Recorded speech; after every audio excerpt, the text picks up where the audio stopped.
My name is H.A. Goodman. I'm an author, columnist, and journalist. And to read my writing, to see my latest CNN appearances, and my MSNBC appearances, you can go to hagoodman.com. I was just on MSNBC on Saturday, May 14th, and it was a great experience, and I'll put the link below. And so this is my fourth time in the past 4 months on television, twice on CNN International, one on CNN, one appearance on CNN New Day, and my latest appearance on MSNBC, and you can see that below. This segment is going to discuss something very, very important. It's going to explain why Bernie Sanders must fight and campaign and battle harder than ever, with greater intensity than ever before. This is not the time to unify anything. This is the time to fight politically, peacefully, and to battle politically, and to win. The contested convention that nobody thought was possible, that all the wonderful data-driven analysis on 538 and all the pundits in the Washington Post and New York Times thought was never possible, the contested convention is happening. Bernie Sanders has not only forced a contested convention through the Democratic primary, but he's facing an opponent that will most likely, and I believe, will face Espionage Act indictments and has faced a year-long FBI investigation, criminal investigation. So guess what, Hillary supporters?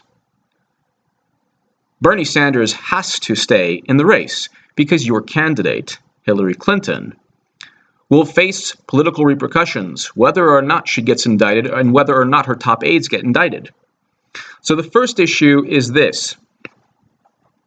The first reason Bernie Sanders must stay in the race and continue to campaign harder than ever and expect to win the contested Democratic convention is the fact that he beats Donald Trump by a wider margin than Hillary Clinton.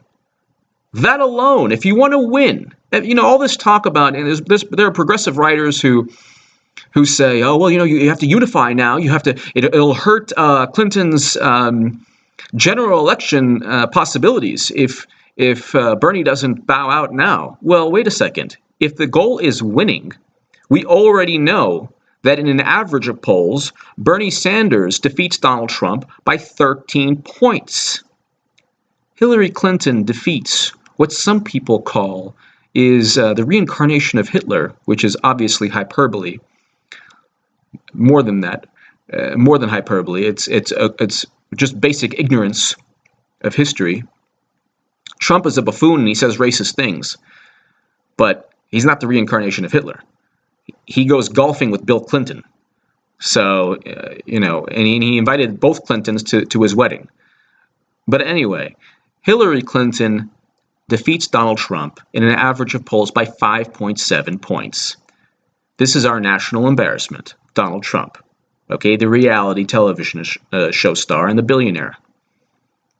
She only defeats him by 5.7 points. This is with practically the entire American political establishment backing Hillary Clinton, or at least the notion that she's inevitable. Still, that they think that she's still inevitable. She only beats him by 5.7 points. Bernie Sanders destroys him by 13 points. Bernie Sanders keeps polling leads, and he surges in the polls. The more you find out about Bernie Sanders, the better you like him. This is not about being vetted. If anything, Hillary Clinton isn't vetted enough. Nobody knows. A great many people don't know enough about the email issue, which is going to come to a very, very, very heated point, a media frenzy very soon, because the FBI will disclose its findings. So, number one, Bernie Sanders defeats Donald Trump by a much wider margin in the polls by 13 points. Hillary Clinton only defeats Trump by 5.7 points. She does not keep polling leads. She lost a over 50-point lead to Bernie Sanders, who was an independent his entire life. She's the most powerful person in the Democratic Party, and she couldn't keep a 50-point lead over Bernie Sanders. What do you think she's going to do when the Republican Party rallies around Donald Trump? They're going to defeat her. You're looking at a Trump White House. So don't blame H.A. Goodman or the progressives who won't vote for Hillary Clinton if Trump becomes president, if Clinton is the nominee, because he will. He will defeat Hillary Clinton. That's 5.7 points before the FBI discloses its findings. Think about that. The second reason that Bernie must continue and expect to win the contested convention is this. There are 3 overt lies that I talked about on MSNBC that Hillary Clinton and her campaign has told the public, and the public, majority of the public, has just accepted this without any critical thinking. One is that the server was not used for convenience. That's an overt, blatant lie. Wasn't convenience, not convenience. No way, not convenience. Okay? I believe that Hillary Clinton is extremely intelligent. President Obama said she's wicked smart. A wicked smart person is not going to just use a private server that was unencrypted for 3 months out of convenience. There's a political motive. It was to hide information from the government or from Freedom of Information Act laws or because of her foundation. Your guess is as good as mine. So in the comments section, just feel free to explain your view why Hillary Clinton owned that private server. And once again, I have to say, I'm very blessed to have a great number of people who enjoy these segments. And I actually learn a great deal from the comments. So I appreciate you voicing your viewpoints below in the comments. Even you Hillary supporters. So if you're a Hillary supporter, write down why you think Clinton used the server for convenience. That's an outright lie. The second thing is that 31,830 emails were not deleted for personal reasons. If Nixon decided to just say, you know what, I'm not disclosing anything, you have no right to the tapes, they're personal, that would never have taken place. This is the same dynamic taking place right now. She's saying that 31,830 emails out of a total of 62,320 emails. So think about that for a second. Half of all her emails as Secretary of State were private and personal. And apparently they were all about yoga and vacations and condolence messages, which is creepy. So if only one, and I explained this on MSNBC, if only one email is classified or has to do with government records, that's a crime. A crime has been committed if only one is destroyed. And all of this is she can be prosecuted under the Espionage Act for gross negligence, which ties into number 3. 22 top secret emails. Some of these emails are part of America's Special Access Program. The Special Access Program has only a handful of individuals in the United States government with the clearance to see the information. How on earth did that end up on a private server outside U.S. government networks? Well, the person who helped circumvent U.S. government networks, the person who set up her private server, Brian Pagliano, was granted immunity. He was granted immunity because he knows exactly why she wanted the server in the first place. In the next couple of weeks or within the next month, you are going to see a media frenzy. Even if indictments don't hit, and I do believe that somebody's going to get indicted. I believe she will get indicted, and I believe that her top aides will. But let's say her top aides get indicted, or let's say, for example, she doesn't, but she doesn't get security clearance. So they say, well, we're not going to recommend indictment. The FBI says we're not going to recommend indictment, but we recommend that she doesn't have access to the nation's highest, most sensitive information, most confidential information. Okay, that's a possibility. You couldn't even get a job at McDonald's if you put on a resume that you have an ongoing FBI criminal investigation. Even if, let's say, it was a security review, which is not true. That's another issue. James Comey of the FBI said he doesn't even know what a security review is, another blatant lie of the Clinton campaign. You could not get a job at McDonald's. You could not get a job at a movie theater. You could not get a job at an office. You couldn't get a job at a restaurant. You couldn't get a job as a teacher or a financial advisor because you have to go through an FBI background check. And the FBI is not going to clear you if they're actually investigating you.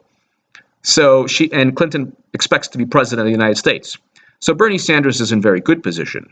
Okay, everything you hear in the media is saying, well, who will Clinton pick for her VP? The FBI hasn't disclosed its findings yet. Just in terms of public record, what we already know, people are saying that she deserves indictments. Imagine what we don't know. This is another thing. Feel free to write down below. Think about what we don't know. What are some things publicly that we don't know regarding why she owned the server or what's in the 31,830 emails? It's fun to discuss these things. Okay, I'm not trying to further any notions that she did this or that, but your guess is as good as mine. There are so many question marks. There are so many issues pertaining to this email fiasco that I think it's a relevant discussion. The next thing is this. Bernie Sanders is less than 300 pledged delegates away.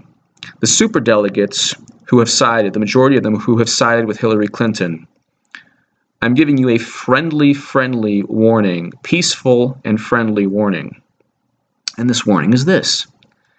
There are journalists in the country like Lee Fang of The Intercept, like Charles Ortel, like a great many people like them, okay, who will investigate the Clinton Foundation. So Charles Ortel has an amazing expose coming out on the Clinton Foundation. Lee Fang of The Intercept has documented the lobbying ties and the financial ties of these superdelegates to Hillary Clinton. This is why Hillary supporters, this is why a great 33% of Bernie Sanders voters will never, ever back Hillary Clinton, because this system is absolutely corrupt. You have superdelegates that Bernie wins a state by a wide margin, and they still vote for Clinton because they have to, because they're beholden politically, either politically, financially, or through lobbying ties. And all of those ties, all of that information, superdelegates, will be exposed. Okay? So generally, the superdelegates like to hide in the shadows, but you know what happens when someone shines a light on things in the shadows, right? They scatter. So the superdelegates need to pay attention to this. There's a fracture already within the Democratic Party. Okay? All this talk about unity is nonsense. If you want to unify the party, you unify around Bernie Sanders, because his supporters, a great many of his supporters, will never vote for Hillary Clinton. Hillary Clinton's supporters will vote for Bernie Sanders because they're apparently progressive, and they fear the Antichrist, Donald Trump. So if you really want to unify the party, you go with Bernie Sanders. If you have a political or psychological or emotional allegiance or a financial motive to back Hillary Clinton, those things will be exposed. Not only by me, by a great many people. So this is a friendly, peaceful, constructive warning, okay? Your financial ties, your lobbying ties, your political ties, every one of you superdelegates who side with Hillary Clinton will be exposed for everyone to see, for the world to see, okay? So choose wisely. In Philadelphia, on July 25th, choose wisely.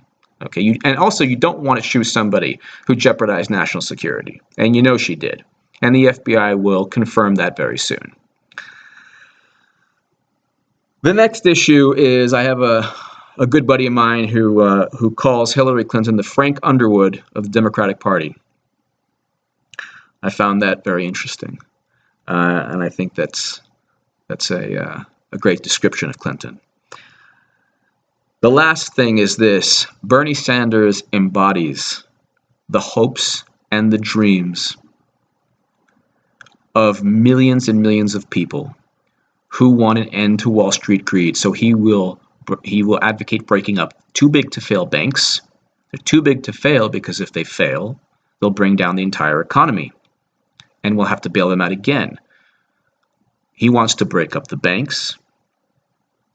He wants to implement free public college tuition, a single-payer healthcare program, because healthcare is a right in every other leading democracy in the world, or most other leading democracies, and a number of other things. And he wants to, most importantly for me, end these perpetual quagmires, end these perpetual wars that we keep sending Americans to. Hillary Clinton is advised by Henry Kissinger. There are articles, one article in Vox, Neocons for Hillary. You can look that up. Hillary Clinton is advised by Henry Kissinger and will be advised by the same neoconservatives, many of the same neoconservatives who advised George W. Bush. So if you wonder why H.A. Goodman continually writes and advocates for Bernie Sanders, it's because the second the United States merges the Republican and Democratic parties on war and foreign policy, and in many ways they've already merged. But when you take Hillary Clinton, and Hillary Clinton in the White House would make President Obama, look like a pacifist. Okay, she just can't wait to send American troops to Syria. That's what will happen. We've already sent troops to Syria. President Obama has already sent ground troops to Syria. He's sent ground troops to Iraq. He has prolonged the stay of our soldiers in Afghanistan. What do you think will happen with Hillary Clinton in the White House with the authorization for use of military force? She can unilaterally wage war with the AUMF. She can't even type an email without a nationwide scandal. Okay, she can't even disclose a speech transcript because she's afraid that millions and millions of progressives will never vote for her, because she's afraid of people knowing what she said to these Wall Street firms. This is the type of person you are going to give unlimited power to, Hillary supporters. And this is the exact reason why Bernie Sanders supporters will never, ever, ever, ever vote for Clinton, or a great many Bernie supporters. So I've gone on longer than expected. Thank you so much for listening. Thank you. And oh, by the way, I'm only voting for Bernie Sanders in 2016. A great many people will only vote for Bernie Sanders in 2016. I do expect Hillary Clinton to get indicted. I do expect the FBI to recommend indictments. Bernie Sanders has every reason to continue fighting and continue battling, and every reason to expect to win. And I expect him to win, become Democratic nominee, and become president. Thank you so much for listening.